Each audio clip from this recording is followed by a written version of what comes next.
योगी राम सूरत कुमार, योगी राम सूरत कुमार, योगी राम सूरत कुमार जय गुरुराय। ओम अण्णामलै वासाय विद्महे वैकुण्ठ रूपाय धीमहि तन्नो योगी राम सूरत कुमार प्रचोदयात्। எல்லாமல்ல எம்பெருமான் கலியுகத்திலே கண்கண்ட தெய்வம் அகிலாண்ட கோடி பிரம்மாண்ட நாயகர் பகவான் யோகி ராம் சரத்குமாருடைய அருள் மழையிலே தனிப்பெரும் கருணையிலே நனைந்திருக்கக்கூடிய மதன்பான பக்த பெருமக்களே, எல்லோருக்கும் நமஸ்காரம். இந்த நாள் மிக இனிமையான ஒரு நாள். நம்முடைய யோகி ராம் சரத்குமாருடைய இந்த நாம பிரச்சாரக்குடியினுடைய அன்பு பக்தை டாக்டர் என்சி அவர்களுடைய பிறந்த நாள் மார்ச் 14. இன்றைய முழு பூஜையையும் அன்னதானத்தையும் அவர்களே செய்கிறார்கள். அன்னாரை அட்வான்ஸாக நாம் எப்போ எல்லாரும் சேர்ந்து ஒரு கை தட்டி அவங்களை வாழ்த்துவோம்.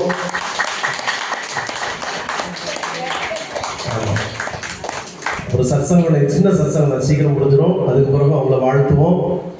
இங்கே உள்ள வாழ்த்துக்கள் எல்லாம் பெற்றுக்கொண்டு அவங்க அடுத்தது மார்த்தாண்டத்தில் ஒரு வாழ்த்து விழாவுக்கு போக போகிறாங்க. அங்கேயும் கேட்கலாம் விட்டுறாங்க. ஆமாம், அதனால் அவங்களை சீக்கிரம் வழி அனுப்பிடுவோம்.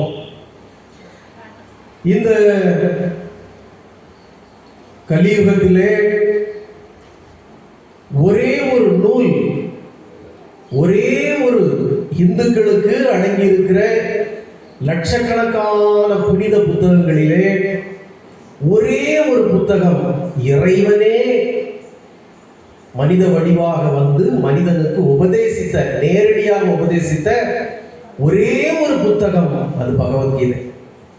வேற எந்த மதத்துக்கும் வேற எந்த இதுக்கும் இல்லாத ஒரு தனி சிறப்பு, இறைவனே நேரடியாக இந்த பூவுலகிற்கு வந்து இந்த மாநிலருக்கு, இந்த மனிதருக்கு எப்படி வாழ வேண்டும், எப்படி உறவு பந்தங்கள், சண்டை சச்சரவு, ஆட்சி அதிகாரம் போன்ற அத்தனையும் விளக்கமாக உபதேசித்த ஒரே ஒரு நூல் பகவத்கீதை. ஆகவேதான் இந்த பகவத்கீதையை அனைவரும் இந்த பிறப்பிலே படித்து விட வேண்டும், அனைவரும் இந்த பகவத்கீதை இந்த பிறப்பிலே அறிந்து விட வேண்டும் என்கிற ஒரே ஒரு லட்சியத்திற்காக, ஒருவேளை நாம் இந்த பிறப்பில பகவத்கீதை பற்றி தெரிஞ்சுக்காம பகவத்கீதை படிக்காம நம்ம போய்விட்டால் இந்த மானிட பிறப்பு எடுத்ததற்கே அவசியம் இல்லாமல் போய்விடும் என்பதற்காக இந்த யோகி ராம் சரத்குமார் நாம பிரச்சாரக்குடி இந்த பகவத்கீதையை எல்லோருக்கும் இலவசமாக வழங்கியது.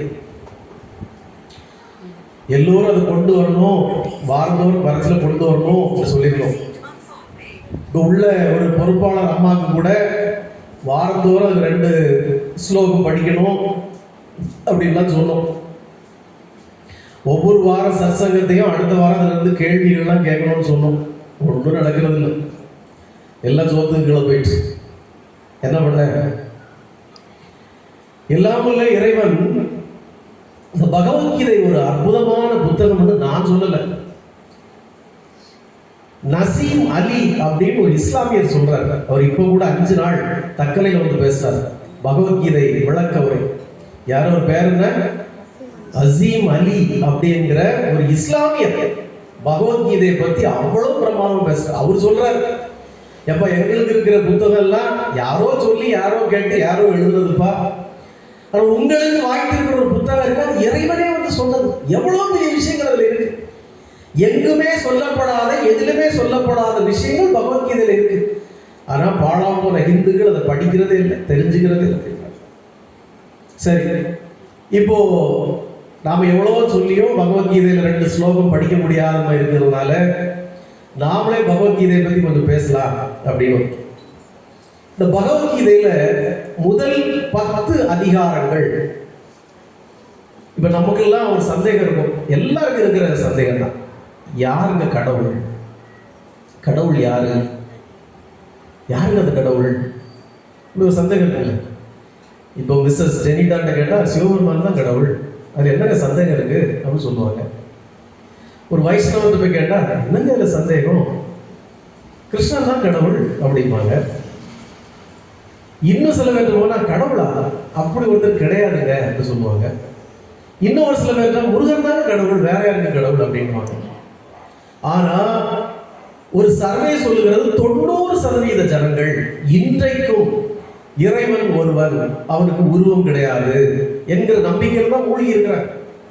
கோயிலுக்கெல்லாம் போறாங்க, இறைவனெல்லாம் கும்பிடுறாங்க. ஆனா வெளியே யாராவது கேட்டா, எங்க இறைவனுக்கு உருவம் எல்லாம் கிடையாது, அவரு ஒரே ஒரு ஆள் தாங்க அப்படின்னு சொல்லிடுறாங்க 90% ஜனங்கள். சரி, அந்த உருவம் இல்லாத இறைவன் யாரு அப்படின்னு கேட்டா, அது வந்து அவரா இருக்கலாம், இவரா இருக்கலாம், அவரா இருக்கலாம், இவரா இருக்கலாம் என்கிற சந்தேகம் தான் இன்னைக்கு இருக்கு. வெறும் 10% ஜனங்கள் மட்டுமே இறைவன் இவர் தான் அப்படிங்கிற ஒரு விளக்கத்தை கொடுக்குறாங்க. பாக்கி 90% ஜனங்கள் இறைவன் தான் அது அப்படிங்க இப்படிங்க அப்படிங்கிற ஒரு விளக்கத்தை தான் கொடுக்குறாங்க. உங்களுக்கு ஒரு சந்தேகம் இருக்கு. அப்போ பகவத்கீதை என்ன சொல்கிறது? யார் கடவுள்? இப்ப யாரு கடவுளா இருந்தாலும் நமக்கு ஒரு பிரச்சனை இல்லை. யாரு கடவுளா இருந்தாலும் நமக்கு ஒரு பிரச்சனை இல்லை. கடவுளையே கும்பிடாட்டாலும் உன் வாழ்க்கை நடக்க தான் போகுது. கடவுளையே கும்பிடாட்டாலும் உனக்கு கிடைக்க வேண்டிய சோறு கிடைக்க தான் போகுது. ஏன்னா இந்த பிரபஞ்சத்தோட படைப்பு அப்படி. கடவுள் உண்டா இல்லையாங்கிற குழப்பத்துக்குள்ளே நம்ம போக வேண்டாம். கடவுளை வணங்கணுமா வணங்க வேண்டாமா என்ற குழப்பத்துக்குள்ளே போக வேண்டாம். கடவுளை வணங்கினாலும் வணங்காவிட்டாலும் உனக்கு உண்டான பிராப்தம் உனக்கு உண்டு. அதுதான் இந்த பிறப்பின் சாராம்சம். ஆனா ஏன் கடவுளை வணங்க வேண்டும் என்கிறதுக்கு ஒரு விளக்கம். அவ்வளவுதான். நீ கடவுளை வணங்காட்டாலும் ஒரு பிரச்சனை இல்லை, உனக்குண்டான வாழ்க்கை கிடைக்கதான் செய்யும். இங்க இருக்கிற பல பேர் கேட்பாங்க, கடவுளே இல்லைன்னு சொன்ன ஈவே ராமசாமி நாயக்கரும் 94 வயசு வரைக்கும் இருந்தார். ஈவே ராமசாமி நாயக்கர் என்கிற அந்த ஆள் 94 வயசு வரைக்கும் இருந்தார். கடவுள் உண்டு அப்படின்னு சொன்ன ராஜாஜியும் 94 வயசு வரைக்கும் இருந்தார். இதுல ஒரு பிரச்சனை இருக்கு. கடவுள் உண்டுன்னு சொன்ன ராஜாஜி கடைசி வரைக்கும் கடையிலே கிடந்தார், பெட்ல கிடந்தார், பெட் ரிட்டனா கிடந்தார். ரொம்ப மூத்திரம் மோளு மூத்திரம் எல்லாம் போறது ரெண்டு ஒன்று தானோ, மோஷன் மூத்திரம் எல்லாம் போறதுக்கு ரொம்ப சிரமம் இருந்தது. ஆனா கடவுளே இல்லைன்னு சொன்ன ஈவே ராமசாமி நாயக்கர் ஒரு டியூபை போட்டு வாளியை போட்டு குடிச்சிக்கிட்டு சாகிறதுக்கு 2 நாளைக்கு முன்னாடி வரைக்கும் பொதுக்கூட்ட மேடைகளில் பேசிட்டு இருந்தார். அவர் கடையிலே கிடக்கல. 90-93 வயசு வரைக்கும் பீஃப் பிரியாணி சாப்பிட்டு இருந்தார். நமக்கு இப்பவே சமைக்க மாட்டேன். அவரு 93 வயசுலயும் மாட்டுக்கறி பிரியாணி சாப்பிட்டு இருந்தார் அந்த ஆள். அப்போ நீங்க யோசிச்சு பாருங்க, கடவுளே இல்லைன்னு சொன்னவர், ராமருடைய படத்தை செருப்பால் அடிச்சவர், விநாயகர் சிலையை தூக்கி போட்டு உடைச்சவருக்கு 94 வயசு வரைக்கும் வாழ்க்கை அப்படி இருந்திருக்கு. பல ஆயிரம் கோடி சொத்து இருக்கு. ராஜாஜிக்கு ஒண்ணும் இல்லை, கடவுள் உண்டுன்னு கும்பிட்டவர். குறை ஒன்றும் இல்லை மறைமூர்த்தி கண்ணா, அந்த பாட்டை வர எழுதியிருக்காரு. திருப்பதி ஏழுமலையான்கள் அந்த பாட்டு வர எழுதியிருக்காரு. அவ்வளவு பெரிய பக்தர். ஆனா கடைசியில பாடாப்பட்டு இறந்தாரு. அப்ப இதுல என்ன சொல்றது நம்ம கடவுளை பத்தி? அப்ப இந்த பிறப்பினுடைய தேவை, இந்த பிறப்பினுடைய சாராம்சம், உனக்கு கடவுள் இருக்காரா இல்லையா, கடவுளை வணங்கணுமா இல்லையா, யார் கடவுளுங்கிறதுலாம் அங்க பிரச்சனையே கிடையாது. அது ரெண்டாவது. ஆனா பகவத்கீதை யார் கடவுள் அப்படின்னு சொல்றது, அதை பத்தி நம்ம பார்ப்போம். நமக்கு தெரிஞ்சிருக்கணும்ல யார் கடவுள் அப்படிங்கிறது. வேற எந்த புத்தகத்திலையும் யார் கடவுள்னு யாரும் ஒரு டெஃபினிஷன் கொடுக்கல. நல்லா புரிஞ்சுக்கோங்க. இருக்கிற எல்லா புத்தகங்கள்லையும் யார் கடவுள் அப்படிங்கிற ஒரு டெஃபினிஷன் யாரும் கொடுக்கல. அவங்க இப்ப நம்ம யோகி ராம் சுரத்குமார்ங்கிறோம், சிவபக்தர்கள் சிவபெருமான் வணங்குவாங்க. 63 நாயன்மார்கள் சிவனை பல்வேறு பேர்கள் சொல்லி வணங்கினாங்க. அது ஒருத்தர் ரொம்ப மேல போய் பித்தா வைத்தியகார பயிலன் கூட கூட்டாரு. அப்போ ஒவ்வொருத்தருடைய பக்தியை பொறுத்து ஒவ்வொருத்தரும் ஒவ்வொரு வணங்குதலுக்கு கூறுகிறாங்க. ஆனா ஒரே ஒரு புத்தகத்துல ஒருத்தர் கடவுள் என்கிறது யாருங்கிறத பத்தி ஒரு வழக்கம் கொடுக்கிறார். அதை நம்ம பார்ப்போம். இந்த பகவத்கீதையில முதல் 10 அதிகாரம் வரைக்கும் கடவுள் யாருன்னே பேசுது. பகவத்கீதையில முதல் 10 அதிகாரம் வரைக்கும் யார் கடவுள் என்கிறத பத்தி பேசவே இல்லை. 10வது அதிகாரத்துல தான் கடவுள் யார் அப்படிங்கிறத பத்தி ஒரு கொஸ்டின் வருது. இந்த 10வது அதிகாரத்துல கடவுள் யார் என்கிற ஒரு கொஸ்டின் வரப்போ அதுல ஒருத்தர் சொல்றார், ஞானிகள் வேதங்களில் இறைவனை தேடிக் கொண்டிருக்கிறார்கள், யோகிகள் இதயங்களில் இறைவனை தேடிக் கொண்டிருக்கிறார்கள், சிலர் தலைகீழாக நின்று தவம் செய்து இறைவனை தேடிக் கொண்டிருக்கிறார்கள், சிலர் தவமாக தவம் கிடந்து இறைவனை தேடிக் கொண்டிருக்கிறார்கள்.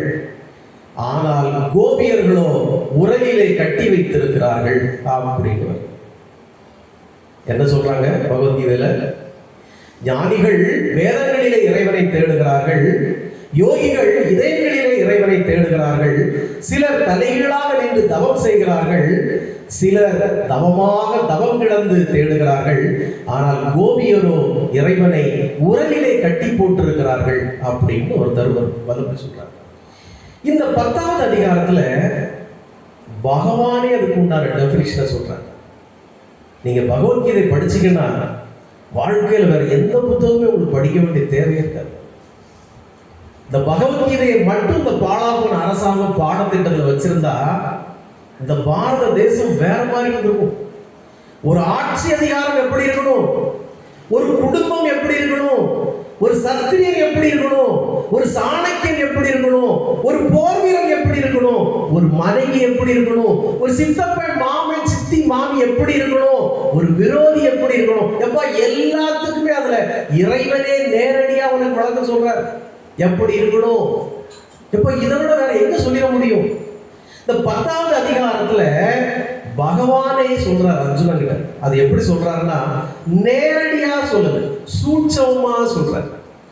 பகவான் ஒரு நமட்டு சிரிப்பு சிரிக்கிறார். நான் உண்மையிலே சொல்றேன், நீங்க இந்த கர்ணன் படம் பாருங்க, என்டிஆர் அதே மாதிரி சிரிப்பார்.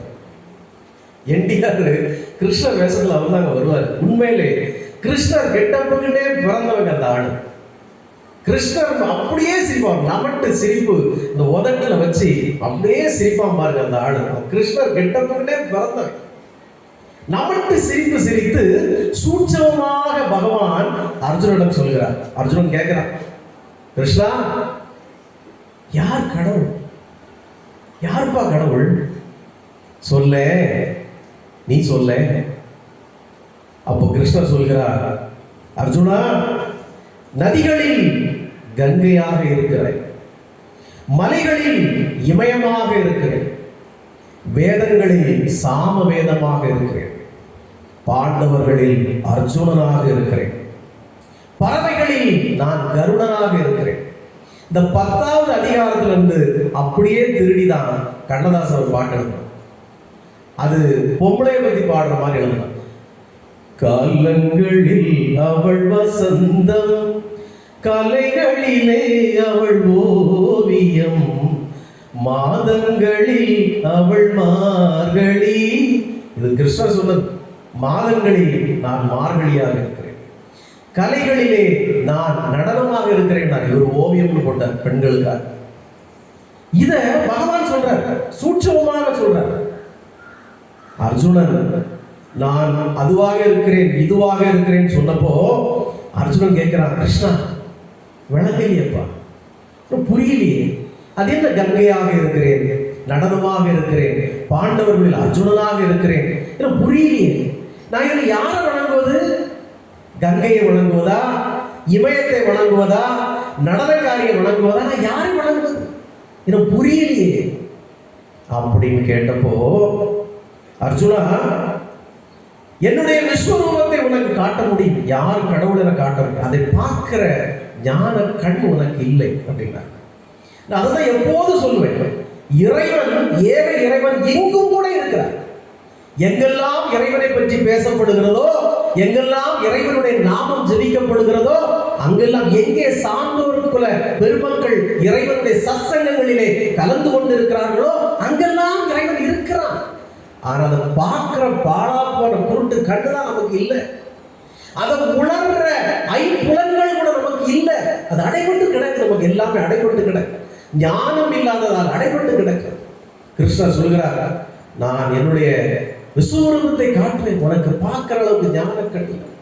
அர்ஜுனன் அவருடைய திருவடிகளை பற்றி கெஞ்சுகிறார், கிருஷ்ணா இதுக்கு மேலே என்னால் பொறுமையா இருக்க முடியாது, பிளீஸ் உன்னுடைய அந்த விஸ்வரூபம் என்னதான் நீ காட்டு, எனக்கு இப்ப யார் கடவுள் என நான் தெரிந்து கொண்டே ஆக வேண்டும், பிளீஸ் காட்டு என்றதும் இது ரொம்ப நேரம் போகுது அந்த அதிகாரம். கிருஷ்ணர் அவனுக்கு ஞானத்தை வழங்கி, ஞான பார்வையை வழங்கி, கிருஷ்ணர் அந்த தேரில் இருந்து வளர்கிறார், வளர்கிறார், வளர்கிறார், விண்ணை தொட்டு வானத்தை தொட்டு மேகங்களை தாண்டி வளர்ந்து கொண்டே இருக்கிறார். 33 தலைகள் அவருக்கு வருகிறது, பலாயிரம் கைகள் வருகிறது. நீங்க நல்லா புரிஞ்சுக்கணும், 30 முக்கோடி தேவர்கள் இல்ல, கோடி தேவர்கள் இல்ல, கோடிக்கணக்கில் தேவர்கள் இருக்கான்னு நினைக்காதீங்க. 30 முக்கோடி தேவர்கள், அத்தனை தலைகள் வருகிறது. ஒரு தலையில் சிவன் இருக்கிறார், ஒரு தலையில் பிரம்மா இருக்கிறார், ஒரு தலையிலே விநாயகர் இருக்கிறார், ஒரு தலையிலே முருகன் இருக்கிறார், ஒரு தலையிலிருந்து தீ எரிகிறது, ஒரு தலையிலிருந்து மேகமாய் மலைகள் கொட்டுகிறது. ஒவ்வொரு தலையிலிருந்து ஒவ்வொன்றாக வருகிறது. அவருடைய கால் முட்டியில் மலைகள் எல்லாம் தெரிகிறது, அவருடைய நரம்புகள் எல்லாம் நதிகளாக பாய்கிறது. வளர்ந்து கொண்டே இருக்கிறார் விஸ்வரூபமாக. அர்ஜுனன் பயந்து நடுங்கிறார். கிருஷ்ணா கிருஷ்ணா, வேண்டாம் வேண்டாம் வேண்டாம் வேண்டாம் வேண்டாம், என்னால தாங்க முடியல, என்னால் பார்க்க முடியல, வேண்டாம் வேண்டாம், போதும் போதும் போதும் போதும் போதும், இதுக்கு மேல என்னால் தாங்க முடியாது. கிருஷ்ணர் தன்னை சுருக்கி கொள்கிறார். சுருக்கி கொண்டு கிருஷ்ணர் அர்ஜுனனிடத்தில் சொல்கிறார், அர்ஜுனா, என்னுடைய விஸ்வரூபத்திலே பௌதீக அம்சமாக நான் 1% உனக்கு காட்டினேன் இருக்கிறார். நல்லா கேட்டு, பௌதிக அம்சத்தில் 1% நான் உனக்கு காட்டியிருக்கிறேன் அப்படின்னாரு. இந்த 1% தாங்க முடியலையே, அர்ஜுனனுக்கே தாங்க முடியல. அவன் எவ்வளவு பெரிய ஆள், பாண்டவர்களில் நான் அர்ஜுனனாக இருப்பேன் சொல்ற அளவுக்கு அவன் உத்தமன். அவனுக்கே அவனுடைய விஸ்வரூபத்தை 13,000 அடிக்கு மேல தாங்கல. நான் ஏன் மேகம் வானம் சொல்லல, நாங்க போற ஃபிளைட் 13,000 அடியில போவோம். அது கீழே பாத்தீங்கன்னா வானம் தெரியும், மேகம் எல்லாம் தெரியும். ரொம்ப கீழே பாத்தீங்கன்னா இப்படி பஞ்சு முட்டாய் மாதிரி மேகம். அப்போ ஒரு 13,000 அடி 14,000 அடி உயரம் எடுத்துப்பார். அவர் சொல்றாரு, 1% இந்த பௌதிக உலகத்துல நான் ஒரே 1% தான் காட்டினேன். அதனால்தான் எந்த கோயிலிலும் விஸ்வரூப சிலைகள் கிடையாது. விஸ்வரூப சிலைகள் எந்த கோயிலும் பிரதிஷ்டப்படாது. ஏன்னா அது இறைவன் ஒரே ஒரு முறை அர்ஜுனனுக்கு காட்டியது, அது அவனாலே தாங்க முடியல. அதனாலதான் எந்த கோயிலிலும் விஸ்வரூப சிலைகள் கிடையாது, சாதாரண சிலைகள் தான். அப்போ அவர் அர்ஜுனை கெஞ்சரா, என்னால முடியல பகவானே, வேண்டாம் கிருஷ்ணா, என்னால் இதுக்கு மேல தாங்க முடியல, வேண்டாம் அப்படிங்கிறார். அவர் உடனே தன்னை சுருக்கி கொண்டு 4 கைகள் பொருந்திய நாராயணராக காட்சி கொடுக்கிறார். 4 கைகள் பொருந்திய நாராயணராக காட்சி கொடுக்கிறார். அப்போ 4 கைகள் கொண்ட நாராயணராக காட்சி கொண்ட போதுதான் அந்த பகவத்கீதையில சொல்லப்படுகிறது, சாந்தாகாரம் உஜகசயனம் பத்மநாபம் சுரேசம் விஸ்வாதாரம் ககன சதுஷம் மேகவர்ணம் சுபாங்கம் லக்ஷ்மீகாந்தம் கமலநயனம் யோகி கிருத்யானம்யம் வந்தே விஷ்ணு பவபயகரம் சர்வலோகைகநாதம் சர்வலோகைகநாதம் நமஸ்தே. அப்படி அர்ஜுன சொல்றாங்க, கிருஷ்ணா, 4 கைகள் கொண்ட நாராயணனாக நீ காட்சி தரும்போது எனக்கு அமைதி வந்தது. விஸ்வரூபத்தை பார்த்து மனது பதட்டம் அடைந்து இந்த 4 கைகள் கொண்ட நாராயண ரூபத்தை பார்த்ததும் மனசு அமைதி கொண்டது. ஆனா ஆனந்தம் வரலையே, இந்த நாராயண ரூபத்திலே எனக்கு ஆனந்தம் வரலையே கிருஷ்ணா என்றதும் பகவான் 2 கைகள் கொண்ட, ஒரு கையிலே புல்லாங்குழல் ஏந்திய கிருஷ்ணனாக வருகிறார். இப்போது சொல்கிறார் அர்ஜுனன், கிருஷ்ணா, இந்த உருவத்துலதான் எனக்கு ஆனந்தம் வரும். 2 கைகள் கொண்ட புல்லாங்குழல் ஏந்திய இந்த புருஷ லட்சணத்துல தான் எனக்கு ஆனந்தம் வருகிறது, அமைதி வருகிறது அப்படின்னா. உண்மையிலே கிருஷ்ணர் இப்போ அர்ஜுனனுக்கு நானே கடவுள் அப்படிங்கிறத உணர்த்திட்டார். இப்ப நீங்க பாருங்க, நீங்க எந்த தெய்வத்தை வேணாலும் கும்பிடலாம். ஆனா கிருஷ்ணர் கும்பிட்டீங்கன்னா அவர் உங்க வாழ்க்கையில் அதிகமா விளையாடுவார். விளையாட்டுக்கு அந்த ஆளை விட்டு அவர் ஆளே கிடையாது.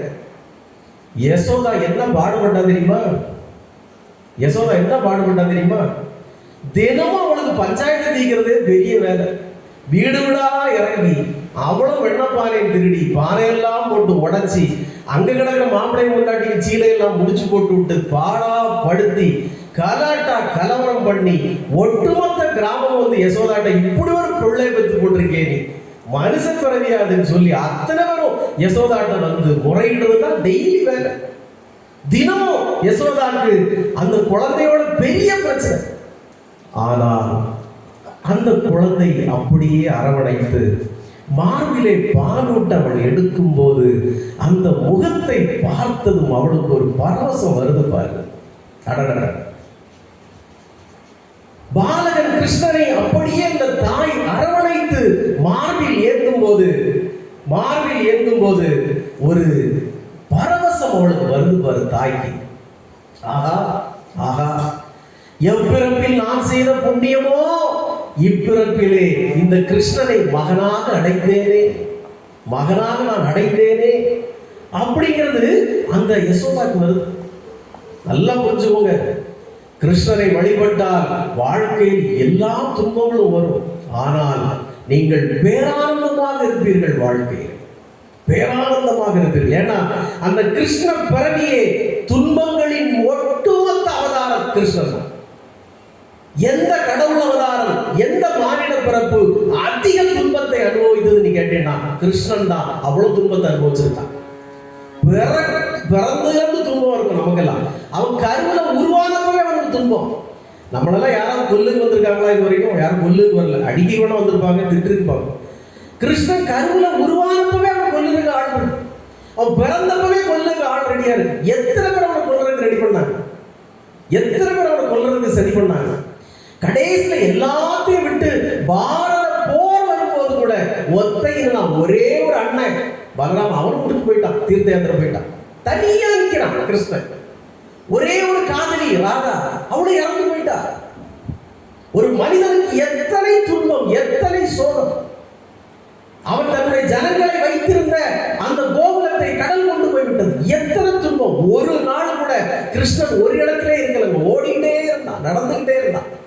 ஆனாலும் எல்லா நிலையிலும் கிருஷ்ணன் மகிழ்ச்சியாக இருந்தான், சந்தோஷமாக இருந்தான்.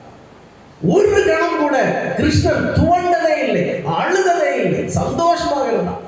பாரத போரின் முடிவிலே அத்தனை ஜனங்கள் அவருக்கு சாபம் போட்டது. இதெல்லாம் நல்லா இருக்கியா? பாவி, அவ்வளவு கொண்டு போட்டியே. நீ நினைச்சிருந்தா பாரத போரே நடக்காம தடுத்திருக்கலாமே. நீ அப்படி போயிருவ, இப்படி போயிருவ. எல்லாரும் சந்திச்சாங்க. அப்போதும் சிரித்து கொண்டே நகர்ந்தான். காந்தாரி அவ்வளவு பெரிய சாபத்தை போட்டான். என்னுடைய குழந்தைகள் இறந்தது போல உனது ஜனங்கள் அத்தனையும் மறிக்கும் அப்படின்னா அப்போ சிரிச்சுட்டே போனான். கிருஷ்ணன் எல்லா துன்பங்களுடைய ஒட்டுமொத்த பிறவியாக இருந்த போதும் ஒவ்வொரு கணமும் மகிழ்ச்சியிலே திளைத்தான். அவன் தான் கிருஷ்ணன். அப்போ கிருஷ்ணன் 10வது அதிகாரத்திலே நானே கடவுள் சொல்லிட்டான். 12வது அதிகாரத்துல அர்ஜுனன் கேட்கிறான், கிருஷ்ணா, இப்போ நீயே கடவுள் நான் உணர்ந்துட்டேன். இப்போ நான் உன்னை எப்படி அடைகிறது? உன்னை அடைவது எப்படி? இப்போ நீங்க நல்லா புரிஞ்சுக்கணும். கிருஷ்ணன் முன்னுக்கு தாயா நிக்கிறான், அர்ஜுனன் இங்கிட்டு தாயா உட்கார்ந்துருக்கான். அவன் தாயா தேர் ஓடுறான், இவன் தாயா வில் விடுறான். ஆனாலும் இறைவனை அடைவது என்பது வேற பக்கம்னா அதை நீங்க புரிஞ்சுக்கணும். பகவான் யோகிராம் சொல்லுவார், இங்கதான் இருக்கார், நமக்கு தெரியும். அதுக்காக அவர் நம்மளை கூட்டி போயிடுவாரு, நம்ம கூட இருப்பாரு. அவரை அடைவதுங்கிறது மிகப்பெரிய சூட்சமம். அர்ஜுனன் கேட்கிறான் கிருஷ்ணன், கிருஷ்ணா, உன்னை அடைவது நான் எப்படி அடைவது? அப்போ பகவான் யோகிராம் சரத்குமார் ஏன் நம்ம அவரை ராம அவதாரம், கிருஷ்ண அவதாரம் அப்படின்னு நான் தான் முதல்ல சொன்னேன். அப்ப எல்லாரும் அடிக்க வந்தான். இப்ப கூட திருவண்ணாமலையில ஒரு 80 வயசு ஆளு உட்கார்ந்துட்டு போற வரவங்க கிட்டலாம், என்ன இந்த சரக்கவளையில இருக்க ஆளு அவர் கடவுளுங்கிறாரு? எப்ப கடவுளாகாரு அவரு? யார்? இவரு யோகிராம் சரத்குமார் கூட ரொம்ப வருஷம் இருந்தவர். இவரை தான் கடைசியில யோகிராம் சரத்குமார் கூப்பிட்டா. அவர் சொல்றாரு, என்ன இந்த சரக்கவளையில இருக்க ஆளு அவர் கடவுளுங்கிறாரு. சரி, அப்ப நீ என்னன்னு சொல்ற? இப்ப அவரை நீ இப்ப என்னன்னு சொல்றியா? அவரை என்னன்னு சொல்ற? பக்கத்து வீட்டுக்காரன்னு சொல்றியா, இல்ல ஒரு சித்தப்பான்னு சொல்றியா? நீ இப்ப என்ன சொல்ல வர? நாம ஏன் பகவான் யோகி ராம் சுரத்குமாரை கிருஷ்ணருடைய அவதாரம், ராமனுடைய அவதாரம் சொல்றோம்னா, அர்ஜுனன் கிட்ட கிருஷ்ணர் சொல்றாரு, அர்ஜுனா நான் ஒரு யாசகர். நல்லா கேளு. இவர் என்ன சொல்றாரு? நான் ஒரு பிச்சைக்காரன் அப்படின்றாரு. கிருஷ்ணன் சொல்றான் அர்ஜுனன் கிட்ட, அர்ஜுனா நான் ஒரு யாசகர். நான் ஒவ்வொரு ஜனங்களிடத்தும் என்ன யாசகம் கேட்கிறேன் தெரியுமா? பணமா? என்கிட்ட நிறைய இருக்கு. செல்வமா? என்கிட்ட நிறைய இருக்கு. சொத்து சுகம் நாடா? என்கிட்ட நிறைய இருக்கு. பெண்களா? எவங்கிட்டையும் இல்லாத பெண்கள்லாம் என்கிட்ட இருக்கிறாங்க. ஏன் கோபியர்கள் எல்லாம் என்கிட்ட இருக்கிறாங்க. அப்ப நான் எதை யாசகமாக கேட்கிறேன்? உனது மனதை எனக்கு யாசகமாக கொடு, உனது மனதை எனக்கு யாசகமாக கொடுன்னு கிருஷ்ணன் கேட்கிறான். சரி, இப்போ நம்ம மனசை யாசகமாக கிருஷ்ணனுக்கு கொடுக்கலாம்னா, நம்ம மனசு ஒரு பீரோ மாதிரில இருக்கு. ஒரு பக்கம் பார்த்தா ரூபா நோட்டு கொஞ்சம் இருக்கு, ஒரு பக்கம் பார்த்தா பட்டுச்சிலை அடிக்க வச்சிருக்கு, ஒரு பக்கம் பார்த்தா புடவை அடிக்க வச்சிருக்கு, ஒரு பக்கம் பார்த்தா பாவடை ஜம்பர்ல அடிக்க வச்சிருக்கு, ஒரு பக்கம் பார்த்தா வீட்டு பத்திரம்லாம் அவளை அடிக்க வச்சிருக்கு. நம்ம மனசு பார்த்தா உள்ள அவளும் அடிக்க அடிக்க அடிக்க அடிக்க அங்க வீடு புள்ள பேர பேத்தி கொண்டாடி மையா மச்சியா குழந்தையா அந்த அவளும் பீரோவில் அடிக்க அடிக்க தான் வச்சிருக்கு மனசை. இதுல எதை எடுத்து கிருஷ்ணன் கொடுக்கறது? இப்போ கிருஷ்ணன் கேட்கிறான் அர்ஜுனன் கிட்ட, உன்னுடைய மனதை எனக்கு கொடு அப்படிங்கிறான். அப்போ கிருஷ்ணரிடத்துல பக்தி எப்படி இருக்கணும் தெரியுமா? பக்திங்கிறது நம்ம எப்படி இருக்கணும்னு நினைக்கிறோம் தெரியுமா? அந்த பக்தி, நீ இறைவன் மீது வைக்கிற பக்தின்னு ஒண்ணு இருக்கு பத்தியா, அதுக்கு இரண்டாவது அப்படின்னு ஒண்ணு கிடையாது, இருக்கக்கூடாது. புரியுதா உனக்கு? பக்தி வச்சிருக்க, அந்த பக்திக்கு இரண்டாவது அப்படின்னு ஒண்ணு இருக்கக்கூடாது. ஒன்னே ஒண்ணுதான், பக்தி மட்டும்தான். இரண்டாவதா அப்படின்னு ஒரு ஆல்டர்னேட்டிவ் இருக்கக்கூடாது. அதுதான் பரிபூர்ண பக்தி. இல்ல இது இல்லைன்னா அப்படின்னு பேசவே கூடாது. இது இல்லைன்னா நான் அப்படி அந்த பேசவே கூடாது. பக்தி இருக்கிறது இரண்டரை கலக்கணும். இரண்டாவது ஒரு ஆப்ஷன் இருக்கக்கூடாது. இரண்டரை கலக்கணும், இரண்டு அரை, அந்த இரண்டு அற்றுக்கணும். இரண்டாவது என்கிறது இருக்கக்கூடாது, இரண்டரை கலக்கணும் அப்படின்னு பகவான் எதிர்பார்க்கிறான். அப்போ உன் மனதை எனக்கு கொடு அப்படின்னு இறைவன் கேட்ட உடனே அர்ஜுனன் சொல்றான், கிருஷ்ணா நான் எப்படியா மனசை கொடுக்குறது? என் மனசு நான் எப்படியா உனக்கு கொடுக்கறது? எனக்கு இந்த பாரத போர்ல நான் ஜெயிக்கணுமே, எனக்கு அந்த ஆசை மனசுக்குள்ள இருக்கு. பாண்டவர்களாகிய நாங்கள் கௌரவர்களிடம் இழந்த அத்தனை நாங்கள் மீட்டெடுக்கணுமே, எனக்கு அந்த ஆசை இருக்க மனசுக்குள்ள. அப்புறம் எப்படியா நான் உனக்கு என் மனசை நான் கொடுக்கறது? முடியாது. அவனு சொல்லிட்டு, அவனும் உங்களை போல பீரோ தான் வச்சிருக்காங்க. பீரோக்குள்ள இழந்த தேசத்தை வச்சிருக்கான், நாட்டை வச்சிருக்கான், பொட்டாட்டியை வச்சிருக்கான், பிள்ளைய வச்சிருக்கான். அர்ஜுனன் அவனு சொல்லிட்டான், எப்பா இங்கேயும் நிறைய இருக்குப்பா, உனக்கு தர முடியாது, என் மனசை தர முடியாது அப்படின்ட்டான்.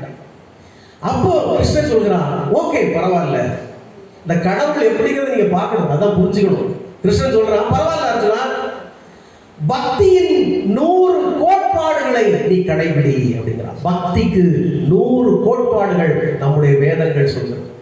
சாம வேதம்னு சொன்னாரு, 100 கோட்பாடுகள் பக்தி இருக்கு. நீ மனசு ஒண்ணு தர வேண்டாப்பா, அந்த 100 கோட்பாடுகளை நீ கடைபிடி அப்படிங்கிறான். அர்ஜுனன் சொல்றான், Krishna impossible no is never impossible, I can't, என்னால முடியாது, இதெல்லாம் முடியாதுப்பா, 100 கோட்பாடுகள் நான் எப்படி கடைபிடிக்கிறது? impossible அப்படிங்கிறான் அர்ஜுனன். அப்போ கிருஷ்ணன் சொல்றான், இதுவும் முடியாதா? இதுவும் முடியாதா? பரவாயில்ல அர்ஜுனா, முழு நேரமும் எனக்கான பணியை செய் அப்படிங்கிறான். இது எளிதுதானே? முழு நேரமும் எனக்கான பணியை நீ செய் அப்படின்னு கிருஷ்ணன் சொல்றான். அப்போ அர்ஜுனன் சொல்றான், கிருஷ்ணா அது எப்படி முடியும்? முழு நேரம் நான் உனக்கான பணியை செய்தேன்னா என் பொண்டாட்டி அப்புறம் வேற வேலையா பார்த்து போயிடுவான், என் பிள்ளைகளெல்லாம் வேற எங்கிட்டாவது போயிடும், என் நாட்டு ஜனங்கள்லாம் எங்கேயாவது போயிடும். நான் எப்படி உனக்காக முழு நேரம் பணி செய்ய முடியும்? எனக்கு குடும்பம் இருக்குல்ல, எனக்கு ராஜ்யம் இருக்குல்ல, எனக்கு நாட்டு மக்கள் இருக்காங்கல்ல, நான் எப்படி உனக்காக முழு நேரம் நான் எப்படி பணி செய்ய முடியும் அப்படிங்கிறான். இந்த கடவுளை நம்ம ஏன் தெரியுமா ஒரு கடவுள் கடவுள் கடவுளுங்கிறது வழக்கம் சொல்லியிருக்கேன் ஏற்கனவே. உள்ளே கடந்து போ, அதான் கடவுள். கடவுளுங்கிறது வெளியே இல்லை. கடவுள் ஏன் சொல்றேன்னா உள்ள கடந்து போனா அங்க இருக்கிறா கடவுள் அப்படிங்கிறதா ஒரு வழக்கம். இந்த கடவுளை நம்ம ஏன் கருணாமூர்த்தின்னு சொல்றோம்? அர்ஜுனனுக்கு இவ்வளவு ஆப்ஷன் கொடுத்த பிறகும் நம்மளே போல அர்ஜுனன் முடியாதுன்னு சொன்னதும் கிருஷ்ணர் சொல்றாரு, சரிப்பா இதெல்லாம் முடியாதா? எல்லா கர்மாவை பண்ணியா போய, உனக்கு என்ன உண்டு நீ எல்லாம் செய்வோம். பொண்டாட்டியா பார்த்துக்கோ, பிள்ளையா பார்த்துக்கோ, ராஜ்யமா எடுத்துக்கோ, அரசாட்சியா பண்ணிக்கோ, என்ன உண்டு எல்லா கர்மத்தையும் செய்ய, எல்லா கர்மத்தையும் செய்ய. ஆனா அத்தனை கர்மங்களுடைய முழு பலனையும் எனக்கு யாசகமாகத்தா. எப்படி கேட்கிறான் பாரு கடவுள். எல்லா கர்மத்தையும் செய் போ, உன்னால ஒரு கர்மத்துல இருந்து மீள முடியல, நோ ப்ராப்ளம், விட்டுட்டு போ, எல்லாத்தையும் செய். ஆனால் எல்லா கர்மத்தினுடைய பலனையும் எனக்கு யாசகமாத்தா, என்னுடைய அர்ப்பணி. இதனுடைய விரிவாக்கம் தான் சரணாகதி, சரண்டர், டோட்டல் சரண்டர். நீ எல்லா கர்மத்தையும் பண்ணு. காலையில் எழும்பு, கண்டவரை கண்டபடி போன்ல திட்டு, அடுத்து வீட்டுல பொண்டாட்டிக்கு சண்டை போடு, அடுத்து பிள்ளைய வரிச்சு கட்டு, என்ன வேணா செய்ய, பிறகு போய் ஏமாத்து, எல்லாவற்றையும் எனக்கு அர்ப்பணித்து விடு. இல்ல புண்ணியம் கிடைக்கும் பாதி வேலை செய்யா, அந்த புண்ணியத்தையும் எனக்கு அர்ப்பணித்து விடு. டோட்டல் சரண்டர், சரணாகதி அப்படிங்கிறாரு. அப்போ அதையும் அவன் அர்ஜுனன் சொல்றான், முடியாது. எப்படி தர முடியும்? எப்படியா தர முடியும்? எப்படி தர முடியும்? அதெல்லாம் இம்பாசிபிள். எனக்கு கர்மத்தை செய்யறதுக்கு உண்டான பலனை நான் எப்படியா உனக்கு தர முடியும்? நான் நல்லதையும் செய்வேன், கெட்டதையும் செய்வேன், உனக்கு எப்படியா தர முடியும்? அப்படின்னதும் எல்லாம் வல்ல கருணாமூர்த்தி கடவுள் அடுத்த ஆப்ஷன் கொடுக்கிறார் மனுஷனுக்கு. நான் தான் சொல்லுவேன், எப்பவுமே இறைவன் எப்போதும் உங்களை அரவணைக்க துடிக்கிறாங்க. நீங்க தாங்க கண்ணு தெரியாம கடலில் விழுறீங்க. இறைவன் உங்களை எப்போதும் ஆட்கொள்வதற்கு துடித்துக் கொண்டிருக்கிறான். எப்படியாவது நம்ம இவன் ஆட்கொள்ளலாம், இவனை எப்படியாவது நம்மகிட்ட அரவணைச்சோம்னு அவன் துடிக்கிறான். நீங்க தான் ஒண்ணும் புரியாம போய் கடல்ல விழுறீங்க. அடுத்தது கிருஷ்ணர் சொல்கிறார், சரிப்பா ஒன்னும் பிரச்சனை இல்லை, இதெல்லாம் முடியாதா, இதெல்லாம் முடியாதா? இப்போ கிருஷ்ண பரமாத்மா அர்ஜுனனுக்கு சொன்ன உபதேசத்தை தான். ஒண்ணுமே முடியாதா? உன்னால டாக்டர் படிக்க முடியாது, உன்னால இன்ஜினியரிங் படிக்க முடியாது, உன்னால காலேஜ் படிக்க முடியாது, உன்னால +2 படிக்க முடியாது, உன்னால 10ஆம் கிளாஸ் படிக்க முடியாது. ஒண்ணு வேண்டாம்ப்பா, 1ஆம் கிளாஸ் படிக்க முடியுமா? இந்த 1ஆம் கிளாஸ் மட்டுமா நீ படிப்பியா அப்படின்னு கிருஷ்ணர் சின்ன பிள்ளைக்கு ஒரு உபதேசம் கொடுத்த மாதிரி அர்ஜுனன் ஒரு உபதேசம் கொடுக்கிறார். இதையாவது உன்னால செய்ய முடியுமா அப்படின்னு கேட்டதான் நாம இந்த யோகி ராம் சுரத்குமார் நாம பிரச்சார குடியில நாம செய்திருக்கோம். கிருஷ்ணர் லீஸ்ட் கடைசியா இதையாவது உன்னால செய்ய முடியுமா? உன்னை நான் ஏத்துக்கிறேன், உன்னை நான் அப்படியே ஆட்கொள்றேன், இதையாவது செய்ய முடியுமான்னு கிருஷ்ணர் எதை அர்ஜுனனிடம் கேட்டாரோ அதைத்தான் நாம இந்த இடத்துல செய்துட்டு இருக்கிறோம். அன்பானவர்களே, அப்படி கிருஷ்ணர் எதை அர்ஜுனன் கேட்டார் தெரியுமா? இத்தனையும் உன்னால முடியுமான்னு கேட்டு அர்ஜுனை முடியாது சொன்னதால கடைசியா கிருஷ்ணர் சொல்றாரு, சரிப்பா எல்லாத்தையும் விடு, உன்னால ஒண்ணும் பண்ண முடியாது.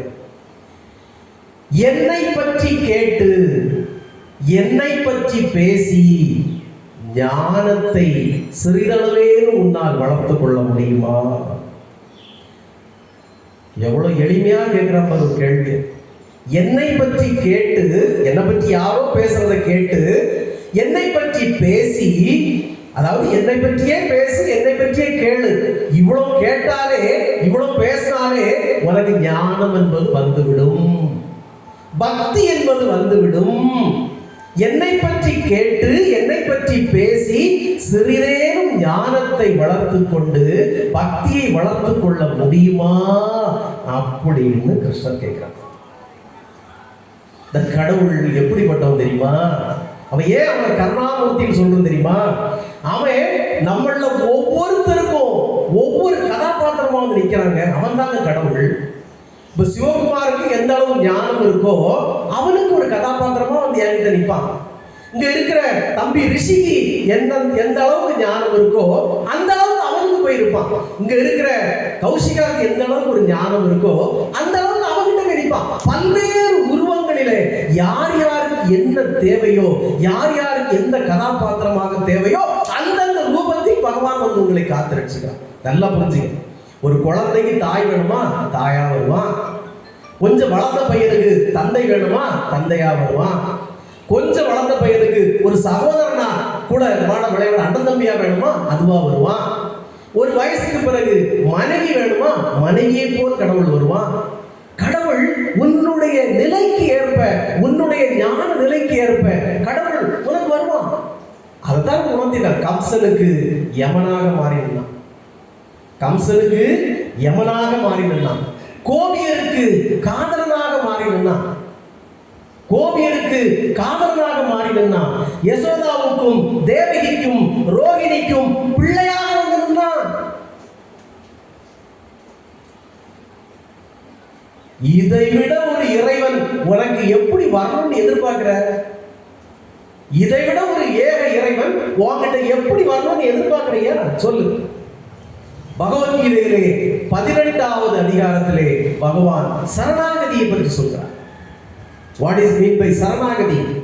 நீ எப்படி இறைவனை அடைவது? இந்த சரணாகதியில தாங்க அவ்வளவுமே இருக்கு. ஞானத்தின் முதல் படியே டோட்டல் சரண்டர், சரணாகதி. நீ எப்போ சரணாகதி அடைகிறாயோ அங்கதான் ஞானம் லேசா அப்படி துளிர் விடுது. அந்த சரணாகதி அடையாத வரைக்கும் ஞானத்தினுடைய ஒரு துளி கூட உனக்கு கிடைக்காது. அப்போ சரணாகதிங்கிறது என்ன? அப்போ சரணாகதிங்கிறது என்ன? ஒரு வேலை பார்த்துக்கிட்டு இருக்க, 60 வயசு வரைக்கும் வேலை. இப்போ டாக்டர் இன்சி நான் இன்னைக்கு 58 வயசு எட்டியிருக்காங்க. 58 வயசுக்கு வந்துட்டாங்க. பழைய காலத்துலன்னா இதான் ரிட்டையர்மெண்ட் ஏஜ். இப்போ வேற இந்த அரசாங்கம் சம்பளம் கொடுக்க முடியாம 2 வருஷத்தை கூட்டி வச்சிருக்கு. 60 வயசுல ரிட்டையர் பண்ணி 60 வயசு வரைக்கும் நான் பணி செய்யணும், அப்புறம் பணி செய்ய மாட்டேங்க, வீட்டில் உட்காந்துக்கலாம், பிரச்சனை இல்லை. ஆனா எனக்கு இப்போ 60 வயசு தாண்டிட்டு என்னால நீ பக்தியெல்லாம் பண்ண முடியாதுங்க. கிருஷ்ணா உனக்கு நான் பூஜை வச்சுட்டு இருக்க முடியாது, எனக்கு வயசாயிட்டு சொல்ல முடியுமா? சொல்ல முடியாது. வாழ்க்கையின் இறுதி மூச்சு வரைக்கும் நீ இறைவனுக்கு சேவை செய்யணும். அதுதான் அந்த பிறப்பே. பக்திக்கு ஓய்வே இல்லை. காலம் செல்ல செல்ல சரணாகதியினுடைய உச்சத்தை நாம் எட்டணும். ஒரே நாள்ல நீ முழுக்க சரணாகதி ஆகிட முடியாது. இங்க இருக்கிற பாதி பேருக்கும் சரணாகதினா என்னன்னே தெரியாது. அதனால சொல்லிடுறேன். சரணாகதி மீன்ஸ் வாட்? ஞானத்தினுடைய பக்தியினுடைய முதல் அடிப்படை அங்கதான் ஆரம்பிக்குது. சரணாகதியில டோட்டல் சரண்டர், டோட்டல் சரண்டர். அப்ப அதுலதான் ஆரம்பிக்குது. இந்த டோட்டல் சரண்டர்ங்கிறது எப்படி இருக்கணும்னா, நம்முடைய மனித வாழ்க்கை நீங்கள் துளியேனும் ஞானத்தை அடையணும். அதுக்கு நீங்க சரணாகதி அடைஞ்சுதான். இந்த துளியேனும் ஞானம் என்பது எப்படி உங்களுக்கு இருக்கும்னா, கடைசியா அந்த ஒண்ணு மட்டும் சொல்லி முடிச்சுக்க. ஒரு பூனை இருக்கு, நல்ல ஞாபகம். யாருக்கா பூனை தெரியாத ஆளுங்க இருக்கீங்களா? இல்ல, பூனை இருக்குல்ல ராஜா. ஒரு குரங்கு இருக்கு. குரங்குல தெரியுமில்ல. நாங்க சின்ன பையனா இருக்கிறதுல குரங்கெல்லாம் பார்க்கணும்னா மியூசியத்துக்கு தான் போனோம். மயில் பார்க்கணும்னாலே மியூசியத்துக்கு தான் போனோம். நாங்கள் சத்தியமா முதல்ல மயில திருவனந்தபுரம் மியூசியத்துல தான் பார்த்தேன். குரங்கு எங்க ஊருக்கு குழுவை கொண்டு வருவான், தோல்ல வச்சு கொண்டு வருவான். அப்பதான் நான் குரங்கெல்லாம் பார்த்தேன். ஆனா இப்போ அப்படி இல்லை. போற இடம்லாம் மயில் தான். என் கார்ல கூட ஒரு மயில் வந்து அடிச்சு பம்பர்லாம் பேர்த்து, ஒரு 50 கிலோ மயில் வந்து ஜாடி பம்பரை பேர்த்து. இப்போ பூரா போற, நான் பழைய காலம் குரங்கெல்லாம் குற்றாலத்துல தான் பார்த்துருக்கேன். அதுக்கப்புறம் என் கையில இருந்து கடல் மிட்டாயெல்லாம் பிடிக்க போயிருக்கு. இப்போ போற இடம்லாம் குரங்கு தான். கடற்கரை ஏரியால வரைக்கும் குரங்கு வருது. நல்லா அதிசயம். கடற்கரையில இருக்க குரங்கு வருமா? இப்போ அங்க வரைக்கும் குரங்கு வருது. அவ்வளவு தூரம் எல்லாம் பருத்து பெருத்து போய் கிடையாது. நல்லா புரிஞ்சுக்க. பூனை குரங்கு இந்த ரெண்டே உனக்கு உதாரணமா சொல்றேன். நீ எந்த நிலையில் ஞானத்தில் இருக்க வேண்டும் அப்படிங்கிறத நீ புரிஞ்சுக்கணும். பூனையும் குட்டியை தூக்கிட்டு போகுது, குரங்கும் குட்டியை தூக்கிட்டு போகுது. ஆனா இந்த ரெண்டுல ஒரு வித்தியாசம் இருக்கு. சொல்லுவாங்க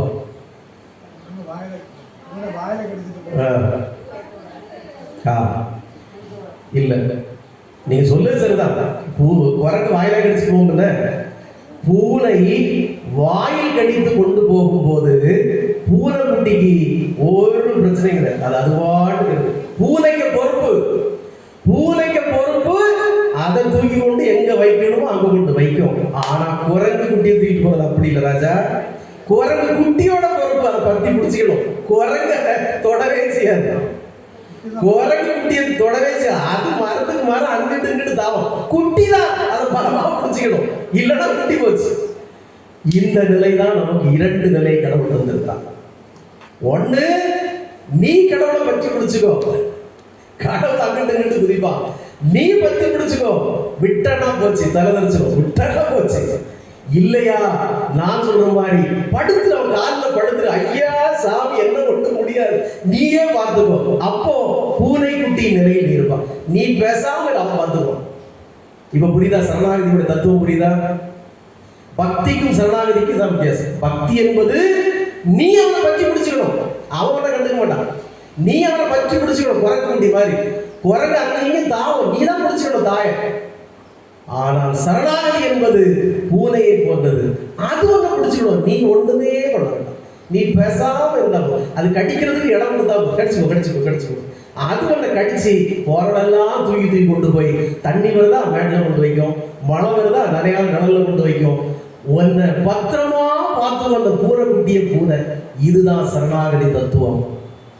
ஆனா நீங்க இல்ல, நான் பக்தியா தானே இருக்கேன் கடவுள்கிட்டா, அப்ப நீ தான் அவரை பத்தி பிடிச்சிக்கணும், அவரோட பிடிக்க பார்த்து. இதுல ஏதாவது சந்தேகம் இருக்கா உங்களுக்கு? இப்ப பக்திக்கும் சரணாகதிக்கும் உங்களுக்கு வித்தியாசம் தெரியுதா? அடியே பெருமைக்கு சொல்லலாம் சரணாகதியில தான் இருக்கு. அதனால தான் என்ன அவரை கடிச்சு தூக்கி தெரியாது. எனக்கு காணிப்படத்தை கொண்டு போறாரு, இங்க உட்கார வச்சிருக்காரு, நாளைக்கு RSS கொண்டு போவாரு. அவர் கொண்டு போற இடத்துல நான் போவேன், அதை விட்டா நம்ம விளையாடுவேன், அப்புறம் திருப்பி என்ன கடிச்சு தூக்கி போடுவார். ஆனா நீங்க பக்தி வச்சிருக்கீங்க, நீங்க தான் அவரை பிடிச்சிக்கணும். அவரு அங்கிட்டு இங்கிட்டு ஓடுவார் போவார், பல்வேறு ஜோலியா இருப்பார். ஜோலியா இருக்க மனுஷன் நீங்க தான் பிடிச்சிக்கணும், குரங்கு குட்டி மாதிரி. அப்போ நீங்க குரங்கு குட்டியாக இருப்பதா இல்லை பூனை குட்டியாக இருப்பதா என்பதை முடிவு செய்து கொள்ளுங்கள். யோகி ராம் சுரத்குமார், யோகி ராம் சுரத்குமார், யோகி ராம் சுரத்குமார். ஜெயகுருராயா.